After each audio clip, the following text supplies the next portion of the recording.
Pride and Prejudice by Jane Austen. Chapter 21. The discussion of Mr. Collins's offer was now nearly at an end, and Elizabeth had only to suffer from the uncomfortable feelings necessarily attending it, and occasionally from some peevish allusions of her mother. As for the gentleman himself, his feelings were chiefly expressed, not by embarrassment or dejection, or by trying to avoid her, but by stiffness of manner and resentful silence. He scarcely ever spoke to her, and the assiduous attentions which he had been so sensible of himself were transferred for the rest of the day to Miss Lucas, whose civility in listening to him was a seasonable relief to them all, and especially to her friend. The morrow produced no abatement of Mrs. Bennet's ill-humour or ill-health. Mr. Collins was also in the same state of angry pride. Elizabeth had hoped that his resentment might shorten his visit, but his plan did not appear in the least affected by it. He was always to have gone on Saturday, and to Saturday he meant to stay. After breakfast the girls walked to Meryton to inquire if Mr. Wickham were returned, and to lament over his absence from the Netherfield ball. He joined them on their entering the town, and attended them to their aunt's, where his regret and vexation, and the concern of everybody, was well talked over. To Elizabeth, however, he voluntarily acknowledged that the necessity of his absence had been self-imposed. "I found," said he, "as the time drew near, that I had better not meet Mr. Darcy, that to be in the same room, the same party with him for so many hours together, might be more than I could bear, and that scenes might arise unpleasant to more than myself." She highly approved his forbearance, and they had leisure for a full discussion of it, and for all the commendation which they civilly bestowed on each other, as Wickham and another officer walked back with them to Longbourn, and during the walk he particularly attended to her. His accompanying them was a double advantage. She felt all the compliment it offered to herself, and it was most acceptable as an occasion of introducing him to her father and mother. Soon after their return a letter was delivered to Miss Bennet. It came from Netherfield. The envelope contained a sheet of elegant little hot-pressed paper, well covered with a lady's fair flowing hand, and Elizabeth saw her sister's countenance change as she read it, and saw her dwelling intently on some particular passages. Jane recollected herself soon, and putting the letter away, tried to join with her usual cheerfulness in the general conversation. But Elizabeth felt an anxiety on the subject which drew off her attention even from Wickham, and no sooner had he and his companion taken leave than a glance from Jane invited her to follow her upstairs. When they had gained their own room, Jane, taking out the letter, said, "This is from Caroline Bingley. What it contains has surprised me a good deal. The whole party have left Netherfield by this time, and are on their way to town, and without any intention of coming back again. You shall hear what she says." She then read the first sentence aloud, which comprised the information of their having just resolved to follow their brother to town directly, and of their meaning to dine in Grosvenor Street, where Mr. Hurst had a house.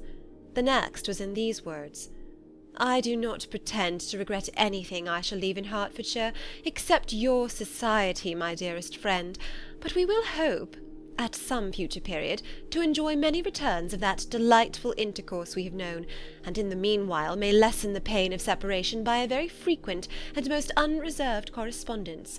I depend on you for that." To these high-flown expressions Elizabeth listened with all the insensibility of distrust, and though the suddenness of their removal surprised her, she saw nothing in it really to lament. It was not to be supposed that their absence from Netherfield would prevent Mr. Bingley's being there, and as to the loss of their society, she was persuaded that Jane must cease to regard it in the enjoyment of his. "It is unlucky," said she, after a short pause, "that you should not be able to see your friends before they leave the country. But may we not hope that the period of future happiness to which Miss Bingley looks forward may arrive earlier than she is aware, and that the delightful intercourse you have known as friends will be renewed with yet greater satisfaction as sisters? Mr. Bingley will not be detained in London by them." "Caroline decidedly says that none of the party will return into Hertfordshire this winter. I will read it to you. When my brother left us yesterday, he imagined that the business which took him to London might be concluded in 3 or 4 days, but as we are certain it cannot be so, and at the same time convinced that when Charles gets to town he will be in no hurry to leave it again, we have determined on following him thither, that he may not be obliged to spend his vacant hours in a comfortless hotel. Many of my acquaintances are already there for the winter. I wish that I could hear that you, my dearest friend, had any intention of making one of the crowd, but of that I despair. I sincerely hope your Christmas in Hertfordshire may abound in the gaieties which that season generally brings, and that your beaux will be so numerous as to prevent your feeling the loss of the 3 whom we shall deprive you. It is evident by this, added Jane, that he comes back no more this winter. It is only evident that Miss Bingley does not mean that he should. Why will you think so? It must be his own doing. He is his own master. But you do not know all. I will read you the passage which particularly hurts me. I will have no reserves from you. Mr. Darcy is impatient to see his sister, and, to confess the truth, we are scarcely less eager to meet her again. I really do not think Georgiana Darcy has her equal for beauty, elegance, and accomplishments, and the affection she inspires in Louisa and myself is heightened into something still more interesting from the hope we dare entertain of her being hereafter our sister. I do not know whether I ever before mentioned to you my feelings on this subject, but I will not leave the country without confiding them, and I trust you will not esteem them unreasonable. My brother admires her greatly already. He will have frequent opportunity now of seeing her on the most intimate footing. Her relations all wish the connection as much as his own, and a sister's partiality is not misleading me, I think, when I call Charles most capable of engaging any woman's heart. With all these circumstances to favour an attachment, and nothing to prevent it, am I wrong, my dearest Jane, in indulging the hope of an event which will secure the happiness of so many? What do you think of this sentence, my dear Lizzie? Said Jane as she finished it. Is it not clear enough? Does it not expressly declare that Caroline neither expects nor wishes me to be her sister, that she is perfectly convinced of her brother's indifference, and that if she suspects the nature of my feelings for him, she means most kindly to put me on my guard? Can there be any other opinion on the subject? Yes, there can, for mine is totally different. Will you hear it? Most willingly. You shall have it in a few words. Miss Bingley sees that her brother is in love with you, and wants him to marry Miss Darcy. She follows him to town in hope of keeping him there, and tries to persuade you that he does not care about you. Jane shook her head. Indeed, Jane, you ought to believe me. No one who has ever seen you together can doubt his affection. Miss Bingley, I am sure, cannot. She is not such a simpleton. Could she have seen half as much love in Mr. Darcy for herself, she would have ordered her wedding clothes. But the case is this, we are not rich enough or grand enough for them, and she is the more anxious to get Miss Darcy for her brother, from the notion that when there has been one intermarriage, she may have less trouble in achieving a second, in which there is certainly some ingenuity, and I dare say it would succeed, if Miss de Bourgh were out of the way.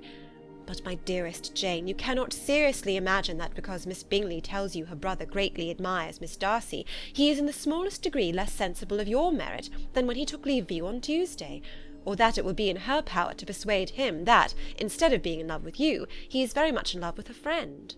If we thought alike of Miss Bingley, replied Jane, your representation of all this might make me quite easy, but I know the foundation is unjust. Caroline is incapable of wilfully deceiving anyone, and all that I can hope in this case is that she is deceiving herself. That is right. You could not have started a more happy idea, since you will not take comfort in mine. Believe her to be deceived by all means. You have now done your duty by her, and must fret no longer. But, my dear sister, can I be happy, even supposing the best, in accepting a man whose sisters and friends are all wishing him to marry elsewhere?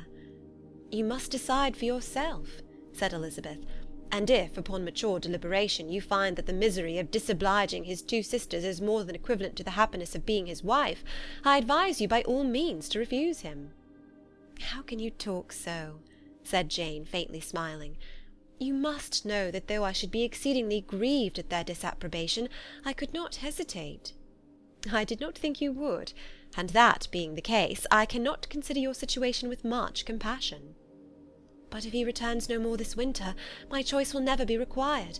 1,000 things may arise in 6 months. The idea of his returning no more Elizabeth treated with the utmost contempt. It appeared to her merely the suggestion of Caroline's interested wishes, and she could not for a moment suppose that those wishes, however openly or artfully spoken, could influence a young man so totally independent of every one. She represented to her sister as forcibly as possible what she felt on the subject, and had soon the pleasure of seeing its happy effect. Jane's temper was not desponding, and she was gradually led to hope, though the diffidence of affection sometimes overcame the hope, that Bingley would return to Netherfield and answer every wish of her heart. They agreed that Mrs. Bennet should only hear of the departure of the family, without being alarmed on the score of the gentleman's conduct, but even this partial communication gave her a great deal of concern, and she bewailed it as exceedingly unlucky that the ladies should happen to go away just as they were all getting so intimate together. After lamenting it, however, at some length, she had the consolation that Mr. Bingley would soon be down again, and soon dining at Longbourn, and the conclusion of all was the comfortable declaration that though he had been invited only to a family dinner, she would take care to have 2 full courses. End of chapter 21.